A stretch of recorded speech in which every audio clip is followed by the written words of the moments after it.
সকলোলৈ নমস্কাৰ। আজি মই মোৰ পুথিৰ এটি অসমীয়া কবিতা আবৃত্তি কৰিবলৈ ওলাইছো।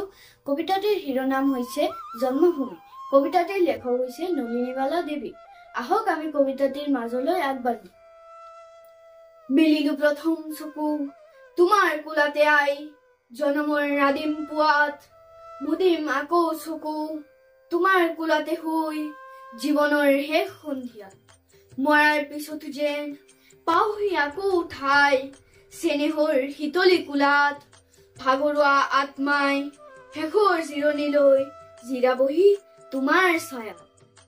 পখী হৈ আকাশৰ বুকুত ফুৰি মৰি বাহ লম ওখ বিৰিখত, পুৱতিৰ লগে লগে জগাম তোমাক নিতে বনৰীয়া সুৱতি গীতত। আকাশৰ তৰা হৈ ৰ লাগি চাই ৰৈ সেউজীয়া শুৱনি জেউতি, জনাকত মিল হৈ বিমান পথত ৰৈ উৰে ৰাতি কৰি মাৰতি। ধন্যবাদ।